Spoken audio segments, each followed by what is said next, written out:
All right, welcome back to the show. If you're just joining us, this is the Premier League Zone, proudly brought to you by 1xBet, and it's the Friday edition. We're doing a preview of everything to come up this weekend. Let's remind you that you can reach us at any point on this show. Call us 0700 923 923 923 0700 923 923 923, or you can send a message on WhatsApp at 0817313 6193 0817313 6193, or you can join us live on Facebook at Inspiration FM 92.3. Just leave your comments on the live feed and we will read them on the show. We have all our regular segments on the show, of course the previews, and Bode as well has the expert picks plus his banker for the weekend. You want to make some money, just calm down and wait for Bode's banker, brought to you by 1xBet. Yeah, let's just read out the fixtures we have for you today, and then we'll talk about a few of them. Like I said, it starts today at Stamford Bridge. Chelsea and all their new signings. How many of them will feature today? We'll wait to find out how many. They will take on Fulham at 9 p.m. Nigerian time, and then lunchtime tomorrow, there's Everton taking on Arsenal at 4 p.m. It's Aston Villa taking on Leicester City, Brentford against Southampton, Brighton against Bournemouth, Manchester United taking on Crystal Palace, Liverpool travelling to Molineux to take on Wolves, and then at 6:30 tomorrow, there's Newcastle United taking on West Ham. And then on Sunday, Nottingham Forest against Leeds, and the biggest match for the weekend is Tottenham Hotspur hosting Manchester City. We'll get to that in a little bit. Let's just start with the one coming up tonight, and it's Chelsea taking on Fulham. John, I'll start with you. Chelsea against Fulham. Chelsea and all their signings. Fulham, a decent side. I think they beat Chelsea in the reverse fixture, if I'm not mistaken. How do you see this one going? I mean, it could go anywhere, to be honest. It's a derby, if I'm not mistaken. It's a London derby. And, given Chelsea's new signings, we expect a lot from them. We expect, a team that is going to be bubbling, a team that is going to try to give their all, because all the players, the big money signings, they need to start, ensuring that a lot of the price tags labeled on them during the transfer window is justifiable. And, Chelsea, to be honest, have just one win in their last 5 games in all competitions. While, Fulham are winless in their last 3. So both teams have actually struggled with form in recent times. But, Chelsea always seem to have the upper hand, because in the last five meetings between both sides, Chelsea have won 4, while Fulham have won 1. And like you did say, the last game, Fulham actually came out winners against Chelsea. Now this game is happening at Stamford Bridge. The onus is on Chelsea to ensure that they can climb back to the top, and get out of 10th position. I'm expecting Chelsea to do the business. How well those players, the new signings, coupled with the regular guys in that team, are going to handle themselves, it remains to be seen.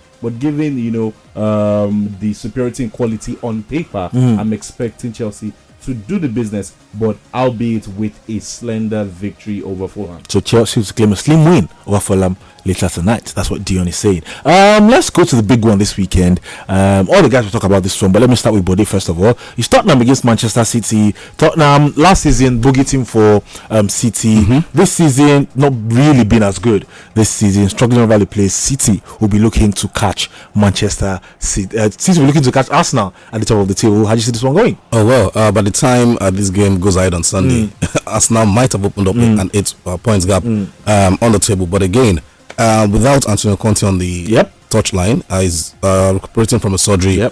I wonder if Spurs would have that ginger, because we know what Antonio Conte brings to this particular team. But overall, let's not forget the reverse fixture some weeks ago. Tottenham Spurs did, cost Manchester City a bit of scare before the citizens did bounce back. But again, this weekend's game will be one that will be different. Spurs playing at home, and they have a way of making life difficult for Manchester City, especially under Antonio Conte. But again, they brought in a couple of defenders. I'm looking forward to seeing Pedro Porro, who joined during the general transfer window, an explosive right back he is, and if he gets going on the day, it might cause City a whole lot of trouble. Overall, City as well, they've struggled. They haven't really been the City that dominated the Premier League some seasons ago, and the fact that I'm still shocked that Pep Guardiola allowed João Cancelo leave to Bayern Munich.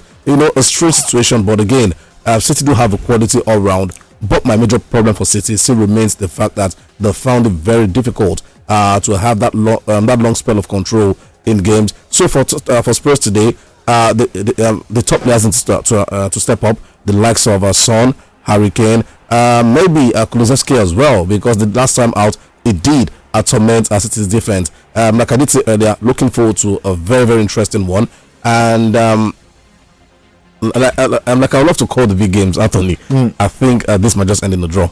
Dion, let's talk about Cancelo. Brody mentioned him actually. How big of a miss will it be for City, first of all? And then number two, given the kind of quality that Spurs, yes, they've not shown it this season, but the quality is there. The quality they have in the wide areas, 𝐿𝐭𝐶, Son, and all the rest of them.